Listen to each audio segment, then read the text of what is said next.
اللہ رب العالمین نے اس کائنات کے اندر ہماری تخلیق فرمائی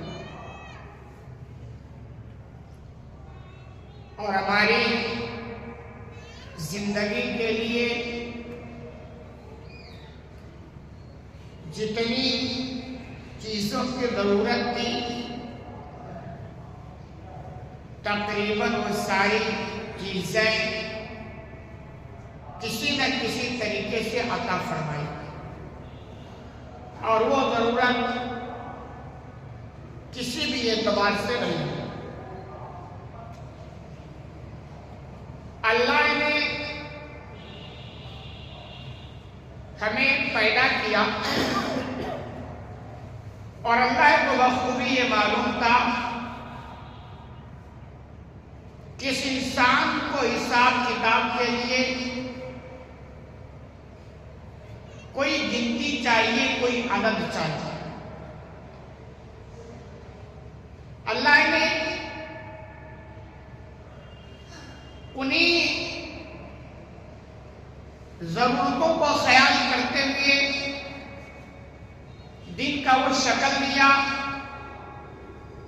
پھر مہینوں کی شکل، پھر سال. بھی دن گنتے کے مہینے بنتے ہیں اور مہینوں سے سال بنتا ہے، پھر آدمی سال گنتا ہے اور اس تعداد کو پہنچ جاتا ہے جو اس کے مقدر میں اس کی زندگی کا لکھا ہوتا ہے. اگر اللہ یہ دن سال تعداد کی شکل نہ دیتا تو آپ اندازہ نہیں لگا سکتے ہیں کہ ہمارے زندگی میں کتنے مشکلات کھڑے ہو سکتے ہیں. آپ سے پوچھا جاتا بھائی آپ کی کتنی زندگی ختم ہو گئی تو آپ کیا جواب دیں؟ فلاں آدمی دنیا سے جا چکا، کتنے سال تک وہ زندہ رہا، اس کی عمر کیا تھی؟ کوئی جواب نہیں تھا، کوئی حساب نہیں تھا. تو اللہ نے ان ساری چیزوں کی ایک شکل دی جسے انسان پتہ لگا سکے تعداد کی شکل میں. تو اللہ نے مہینوں کی تعداد 12 رکھی اور 12 کے بعد سال بنتا. ان 12 مہینوں میں 4 مہینے حرمت کی بنائی.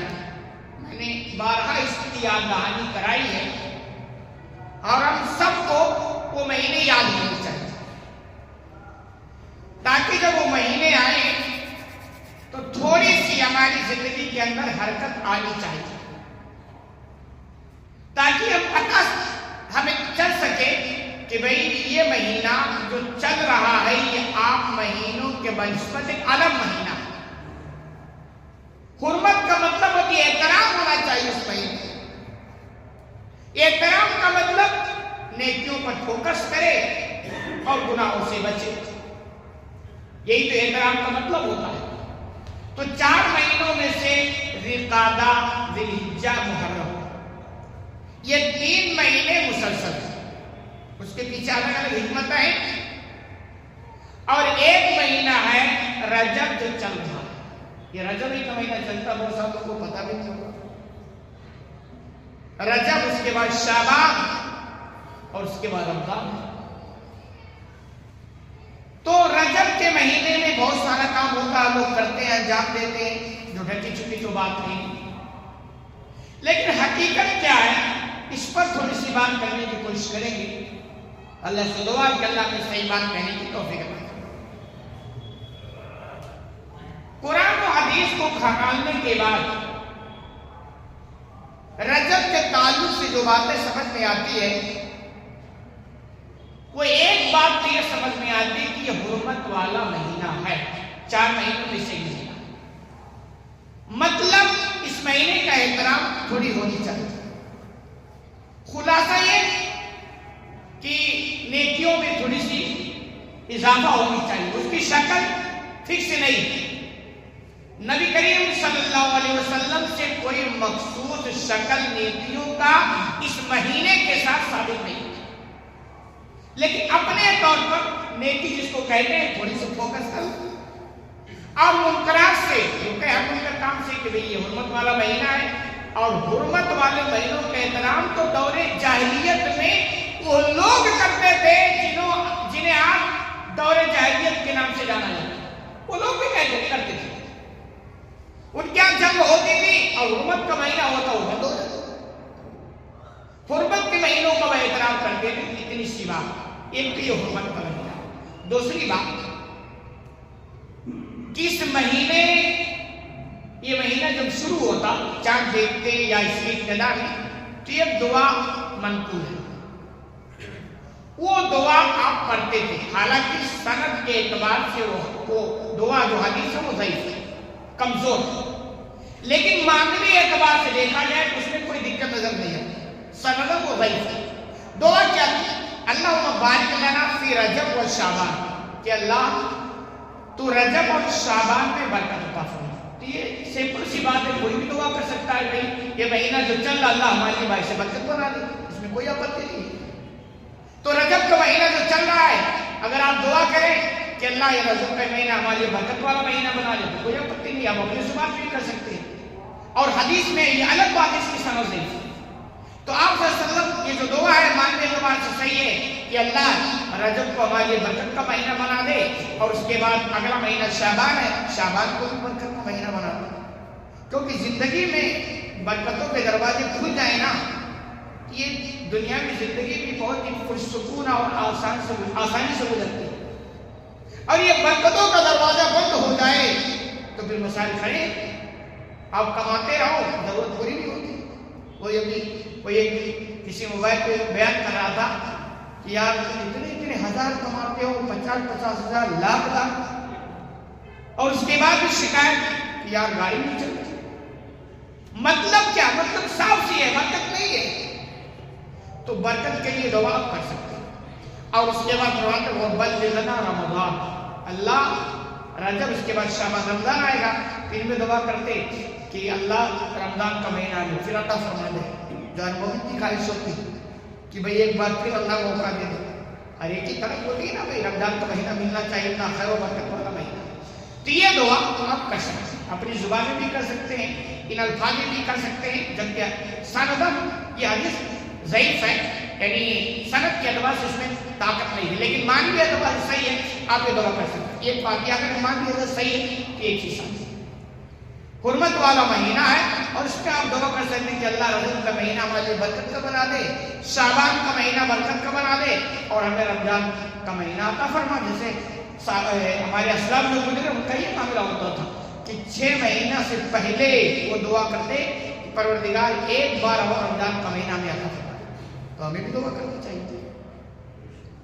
اور اس کے بعد رمضان کو آ جاتے تو محنت کرتے، اس کے بعد پھر دعا کرتے 6 مہینہ تک مسلسل کہ اللہ جو کچھ ہم نے کیا ہے اسے قبول فرما لے، کیونکہ سب سے بڑی کامیابی یہ ہے کہ ہماری نیکیاں قبول ہو جائیں، ورنہ قیامت کے دن بہت ساری چیزیں جو نظر آئیں گی اس میں ایک ہوگی کہ بہت سارے لوگ بہت ساری نیکیاں کی ہوگی، لیکن اللہ کے دربار میں قبولیت کا درجہ ہی نہیں ملا ہوگا، تو پچھتاوے اور افسوس کے علاوہ وہ جو کچھ نظر نہیں آئے۔ تو یہ چیز باقی اس کے علاوہ جو کچھ اس مہینے میں کیا جاتا ہے رجب میں، قرآن سے ثابت ہے، معذرت کے ساتھ اچھا بھی نہیں لگے گا، نہ حدیث سے ثابت ہے، اور نہ ہمارے اسلاف سے ثابت ہے۔ اسلاف میں پہلی پوزیشن جو ہے حاصل وہ صحابہ کرام کی جماعت ہے۔ کون سی جماعت ہے؟ صحابہ کرام، کیونکہ صحابہ کرام کی وہ جماعت ہے جس کی رضامندی کا اللہ نے اعلان کر دیا، باقی کسی کی اللہ راضی نہیں راضی ہے بات کی بات ہے، بعد میں پتہ چلے گی، لیکن کوئی ایسا نصوص آپ کے پاس موجود نہیں کہ فلاں پہنچے ہوئے ہیں، اللہ سے کیا پتہ وہ پہنچے کہ نہیں پہنچے، وہ تو اللہ بہتر جانتا ہے۔ لیکن صحابہ کرام کی جماعت کے تعلق سے نہ کرو کہ اللہ عنہ کو رضی عنہ، یہ وہ جماعت ہے جو اللہ سے راضی ہو گیا اور اللہ ان سے راضی ہو گیا۔ تو دیکھا جائے اس فضیلت میں جتنی باتیں بیان کی جاتی ہیں وہ سب بے بنیاد ہیں۔ مثلا رجب کو کہا جاتا ہے کہ شب معراج ہے، 27 تاریخ کو کہا جاتا ہے کہ یہ معراج کی رات ہے، حالانکہ اس کا بھی ثبوت نہیں ہے۔ اور اگر دیکھا جائے تو یہ تاریخ محفوظ نہیں کی گئی، بھئی نبی کو معراج سب مانتے ہیں تقریباً، لیکن کس تاریخ کی ہوئی ہے کوئی کنفرم نہیں. جیسے وہ نبی کی ولادت کی تاریخ ہے وہ فائنل نہیں ہے بھائی، قیاس ہے کہ فلاں کو ہو سکتی فلاں فلاں، ایک تاریخ فائنل نہیں ہے. اس کے پیچھے یہی پالیسی ہے کہ یہ دن عید کی شکل میں اختیار کر پائے، لیکن پھر بھی لوگوں نے نہیں چھوڑا.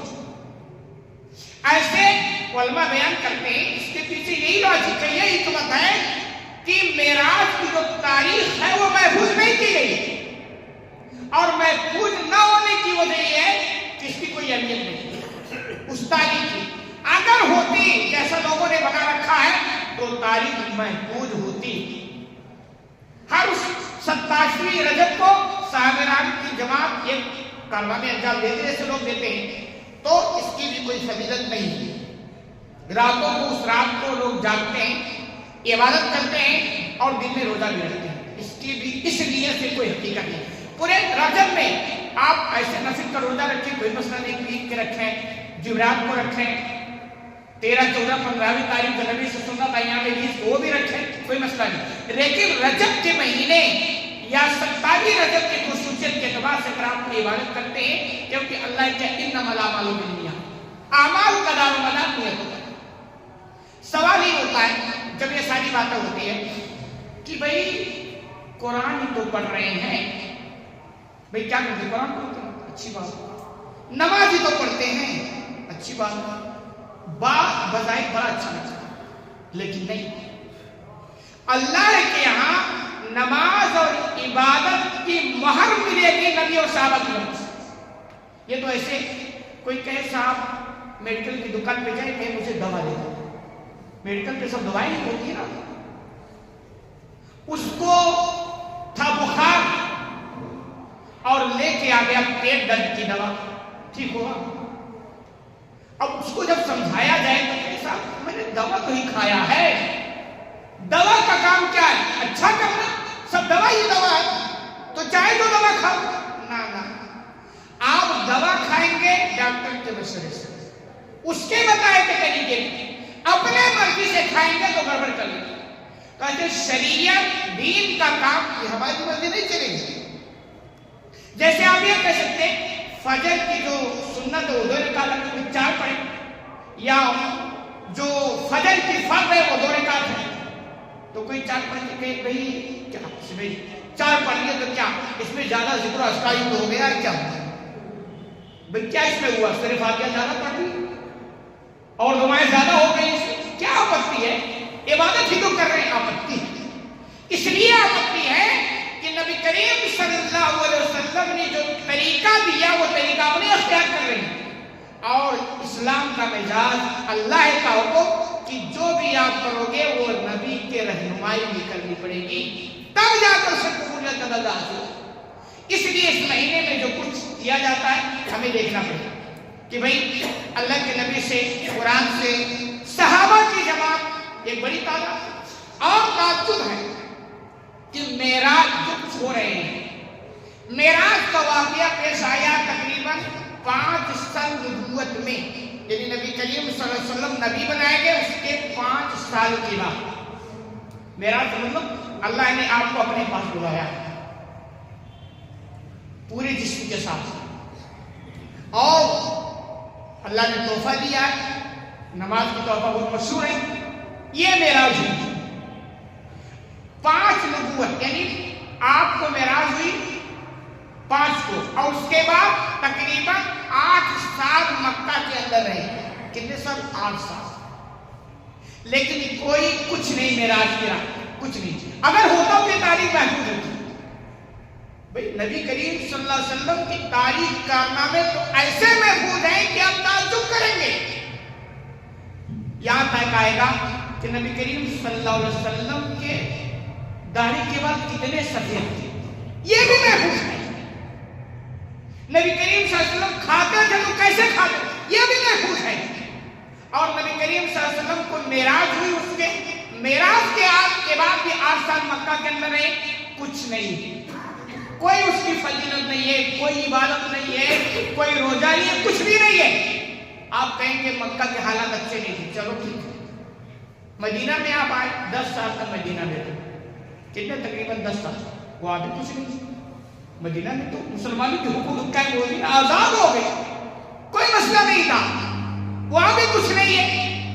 اور یہی نہیں، نبی کریم صلی اللہ علیہ وسلم کو معراج ہوئی، اس کے 18 سال تک آپ دنیا کے اندر باحیات رہے، لیکن اس مہینے میں یا اس تاریخ کو کوئی کچھ نہیں، کوئی مخصوص عبادت نہیں ہے، کوئی ثواب نہیں، کچھ بھی نہیں ہے۔ اور اس کے آگے اگر جائیں، تقریباً نبی کی اس دنیا سے جانے کے بعد 100 سال تک صحابہ کی جماعت رہی، کتنی 100 سال تقریباً، یعنی صحابہ نبی کے بعد جو تھے وہ ایک ایک کرتے جاتے رہے، آخری صحابی کے انتقال جب ہوا تو تقریباً 100 سال ہو گئے کہ نبی گئے، اور آخری صحابی جو اس دنیا سے گئے وہ تقریباً 100 سال ہو گئے۔ تو نبی کی دنیا سے جانے کے بعد 100 سال تک صحابہ کی جماعت اس دنیا میں رہی ہے، لیکن کچھ نہیں ہے۔